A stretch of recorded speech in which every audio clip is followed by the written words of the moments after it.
ሰሞኑ በታላቁ የማንቸስተር ሩጫ ላይ አንደኛ ወጥታ ያሸነፈችው መዲና ኢሳ በሌላ ውድድር ተመርጣለች። ከሁለት ቀናት በኋላ በሚካሄደውና ዓለም ሁሉ በጉጉት በሚጠብቀው የዳይመንድ ሊግ ላይ ከኬንያዊቷ የኦሎምፒክ ባለድል ቤትሪስ ቼቤት ጋር እንደምትፋለም ተረጋግጧል። አሁን ይፋ በተደረገ መረጃ መዲና ኢሳና ኬንያዊቷ ቼቤት በታላቁ የውድድር መድረክ ሊፋለሙ ነው። ውድድሩን በተመለከተ በተለይ የኬንያ መገናኛ ብዙሃን ከውድድርም በላይ የሆነ ፍልሚያ መሆኑን እየዘገቡ ናቸው። ኬንያውያኑ በመዲና ኢሳ ጉዳይ ለምን እልህ ያዛቸው? የእሁዱን ውድድር እንደ ትልቅ ፍልሚያ እንዲመለከቱት ያደረጋቸው ምክንያትስ ምንድን ነው? መዲና ኢሳስ ስለ ታላቁ ፍልሚያ ምን ተናግራ ይሆን? መረጃውን ይዘናል። አብራችሁን ስትቆዩ የምትሰሙት ጉዳይ ነው።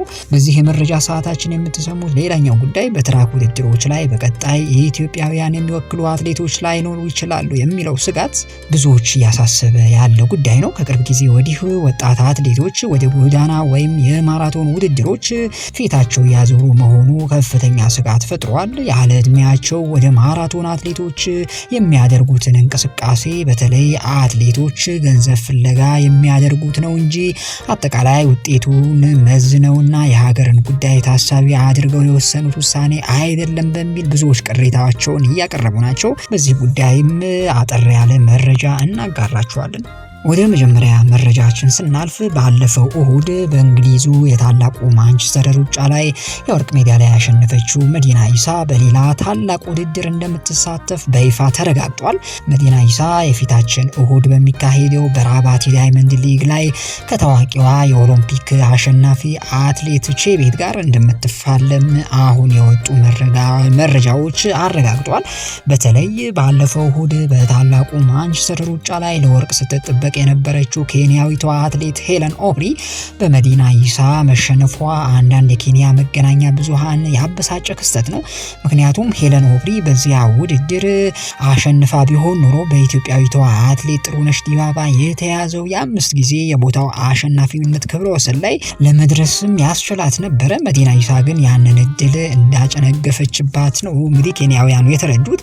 ከሁለት ቀን በኋላ በሚካሄደው የዳይመንድ ሊግ ውድድር ላይ ቼቤት መዲና ኢሳን መበቀል አለባት በማለትም የአጸፋ ምላሽ የኬንያውያን ሚዲያዎች እየሰጡ ናቸው። በነገራችን ላይ መዲና ኢሳ ባለፈው ሳምንት ያሸነፈችበት ብልሃት ብዙዎችን ያስገረመ ጉዳይ ነው። ምክንያቱም ሄለን ኦብሪ በፍጹም ባልገመተችውና ባልጠበቀችው መንገድ ነው ገና ውድድሩ ለማጠናቀቅ 14 ደቂቃ ገደማ እያለ በከፍተኛ ፍጥነት ተፈትልካ በመጓዝ ርቃ የተጓዘችው። ከዚያ በኋላ ኬንያዊቷ አትሌት ኦብሪ መዲና ላይ ለመድረስ በርስታ ብትጥርም አልተሳካላትም። የፊታችን እሁድ የሚካሄደው የዳይመንድ ሊግ ውድድር እንደ ትልቅ ፍልሚያ የወሰዱትም ለዚያ ነው። ኬንያውያኖቹ ውድድሩ የ3000 ሜትር ውድድር ሲሆን ለምለም ኃይሉና እጅጋየሁ ታዬም በዚሁ ውድድር ላይ እንደሚሳተፉ ተረጋግጧል። የብዙዎች ትኩረት የሳበው ግን በውድድሩ ላይ መዲና ኢሳና ቤትሪስ ቼቤት የሚያደርጉት ፍልሚያ በምን መልኩ ይጠናቀቅ ይሆን የሚለው ጉዳይ ነው። በነገራችን ላይ ቼቤት ባለፈው ዓመት በተካሄደው የፓሪስ ኦሎምፒክ ላይ በ5000 እና በ10000 የሴቶች የአትሌቲክስ ውድድር ላይ 2 ወርቅ ያስገኘች ጠንካራ አትሌት መሆኗ የሚታወቅ ነው። የ25 ዓመቷ ቼቤት ኬንያ አለኝ ከምትላቸው የረጅምና የመካከለኛ አትሌቶች መካከልም አንዷም ነች። ኢትዮጵያዊቷ አትሌት መዲና ኢሳም በዚህ ወቅት ጠንካራ አቋም ላይ የምትገኝ ለማሸነፍ ያላት አይበገሪነትም በከፍተኛ ደረጃ የሚደነቅ ነው። በተለይ ከቅርብ ጊዜ ወዲህ የተሳተፈችባቸው ባሉ የጎዳና ላይ ውድድሮች ውጤታማ መሆኗን በተደጋጋሚ በማሸነፍም አስመስክራለች። በራባት በሞሮኮ በሚካሄደው የዳይመንድ ሊግ ውድድር ላይ በጎዳና ውድድሮች ላይ ያሳየችውን የአሸናፊነት ውጤት በትራክ ውድድሮችም ላይ ተደግመው ይሆን እንግዲህ አብረን የምናየው ይሆናል። በሌላ መረጃ ደግሞ ከቅርብ ዓመታት ወዲህ በኢትዮጵያ ወጣት አትሌቶች ወደ ጎዳና ውድድሮች እያመሩ መሆናቸው አሳሳቢ የሆነ መምጣቱ እየተነገረ ነው። ከቅርብ ጊዜ ወዲህ በትራክ ውድድሮች ላይ የምናውቃቸው አትሌቶች ወደ ጎዳና ውድድር ፊታቸው እያዞሩ እንደሆነ ይታወቃል። አብነትም በትራክ ውድድሮች የምናውቃቸው ሰለሞን ባረጋ፣ ዮሚፍ ቀጀልቻና መዲና ኢሳን ጨምሮ ሌሎችም አትሌቶች የጎዳና ወይም የማራቶን ውድድሮች ላይ መሳተፋቸው ያለ ለጊዜው የተወሰነ ምርጫ ነው በሚል ጉዳዩን በስጋት የሚመለከቱት አልጠፉም። የስፖርት ባለሙያዎች እንደሚሉት አትሌቶች በትራክ ውድድሮች ላይ ራሳቸውን በሚገባ ሳያጠነክሩና ሰውነታቸውን ሳያዳብሩ ወደ ጎዳና ላይ ውድድሮች እየፈለሱ ነው። ይህም ጊዜያዊ ጥቅምን ብቻ ለማግኘት የሚደረግና ሀገርንም አትሌቶቹንም ጭምር የሚጎዳ መሆኑ እየተናገሩ ናቸው። በዓለም አቀፍ አትሌቲክስ ኢንስትራክተር የሆኑት አድማሱ ሳጂ ለአንድ ሚዲያ ሲናገሩ ችግሩ እንደ ሀገር አሳሳቢ የሚባል ደረጃ ላይ መድረሱን ገልጸው ከቅርብ ጊዜ ወዲህ በዓለም አቀፍ ውድድሮች ላይ ኢትዮጵያ በትራክ ውድድሮች የውጤት መቀዛቀዝ እየታየ እንደሚገኝም ተናግሯል። የትራክ ውድድሮች ተሳታፊዎችን በዓለም አቀፍ ደረጃ እየቀነሰ መሆኑን ጠቁመው ይህም የጎዳና ላይ ውድድሮች የሚያስገኙት ሽልማትና ገንዘብ መጠን ከፍተኛ መሆኑም እንደ ምክንያት እየተነሳ ነው። በኢትዮጵያ የሚስተዋለው የትራክ ተሳታፊዎች እጥረትም አትሌቶች በቶሎ ወደ ጎዳና ውድድሮች መውጣት እንደሆነም በምክንያትነትም እየተነሳ ይገኛል። ችግሩ እንደ ሀገር በጊዜ መፍትሄ ካልተበጀለት በጊዜ ሂደት ተሰጥኦን አውጥቶ በአግባቡ የመጠቀም አቅም ሊያጣም እንደሚችል እንግዲህ ስጋቶች ብዙዎች በስጋትነት ጉዳዩን እያዩት ነው። የኢትዮጵያ አትሌቲክስ ፌዴሬሽን እና ሌሎች ባለድርሻ አካላትም ለጉዳዩ ትኩረት ሰጥተው እንዲሰሩም የተለያዩ አካላት ጥሪ እያቀረቡ ናቸው።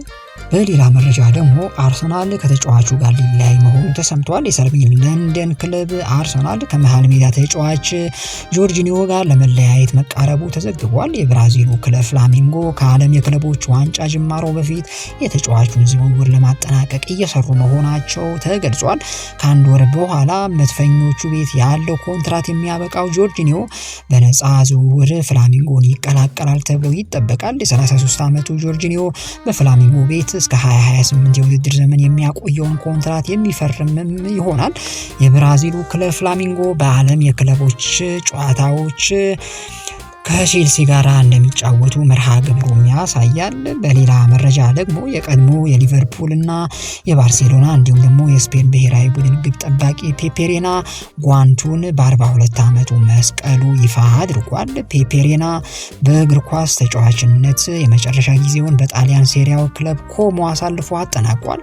25 ዓመታትን በግብ ጠባቂነት ያገለገለው ፔፔሬና ከ900 በላይ ጨዋታዎች ማድረግ ችሏል። ግብ ጠባቂው ስፔን 2010 የደቡብ አፍሪካው የዓለም ዋንጫ ስታሸነፈ ብሔራዊ ቡድኑ አካል እንደነበር አይዘነጋም። ሬና አሁን ላይ የቀድሞ ክለቡ ቪያሪያል አካዳሚ ግብ ጠባቂዎች አሰልጣኝ ቡድንን ለመቀላቀል በንግግር ላይ መሆኑ ተገልጿል። በሌላ መረጃ ደግሞ በዩሮፓ ሊግ ፍጻሜ ጨዋታ ቶተንሃም ከማንቸስተር ዩናይትድ ጋር ያደረገውን ጨዋታ 1-0 በማሸነፍ ሻምፒዮን ሆኗል። የቶተንሃም ወሳኝ ማሸነፊያ ግብ ብሬናን ጆንሰን ከመረብ ማሳረፍም ችሏል። የለንደኑ ክለብ ቶተንሃም በታሪኩ ሶስተኛውን የዩሮፓ ሊግ ዋንጫ ማሸነፍ ችሏል። አሰልጣኝ ፖስቴኮግሉ ክለቡ በተረከቡ ሁለተኛ ዓመታቸው ዋንጫ የማሸነፍ ሪከርዳቸውን አስቀጥሏል። ማንቸስተር ዩናይትድም በሚቀጥለው የውድድር ዘመን በዩሮፓ መድረክ የማይሳተፍ መሆኑ ተረጋግጧል። ከዚሁ ጋር በተያያዘው መረጃ እሱ በሁለተኛ ዓመቱ ዋንጫ ያሸንፋል ብሏል። ጎል ያስቆጠረው የቶተንሃም ተጫዋች ጆንሰን የቶተንሃም የማሸነፊያ ግብ ባለቤት ብሬናን ጆንሰን አሰልጣኝ ፖስቴኮግሉ ለጋዜጠኞች ምላሽ መስጠት ይችላሉ ሲልም ተናግሯል። አሰልጣኝ ፖስቴኮግሉ በውድድር ዓመቱ መጀመሪያ ክለቡ በተረከብኩ ሁለተኛ ዓመቴ ዋንጫ አሸንፋለሁ ብለው ቃል ገብተው ነበረ። አሁን ፖስቴኮግሉ ወደ መገናኛ ብዙሃን ሄደው ምላሽ መስጫ ጊዜው አሁን ነው ያለው ጆንሰን ሁልጊዜም በሁለተኛ ዓመቱ ዋንጫ የሚያሸንፍ አሰልጣኝ ስላለን ኮርቻለሁ ብለዋል። ፖስቴኮግሉ ከጨዋታው በኋላ ከመራን ማግባት እንደሚከብዳቸው ተሰምቶኝ ነበርም ብለዋል። የቶተንሃሙ ዋና አሰልጣኝ ፖስቴኮግሉ የተሰማቸውን የደስታ ስሜት መግለጽ እንደሚከብዳቸው ከዋንጫ በኋላ ነው የተናገሩት። የሚሰማኝን የደስታ ስሜት በቃላት መግለጽ አልችልም ሲሉ አሰልጣኝ ሄንሪ ፖስቴኮግሉ ተናግረዋል። አክለውም ጨዋታውን ቀድመን ከመራን ግብ ማስቆጠር እንደሚከብዳቸው ተሰምቶኝም ነበረም ብለዋል። ውድ የዛሬ ሚዲያ ቤተሰቦች ለአሁኑ ያዝናቸው መረጃዎች እነዚህን ይመስሉ ነበረ። መልካም ጊዜ ይሆንላችሁ። ቻው ቻው።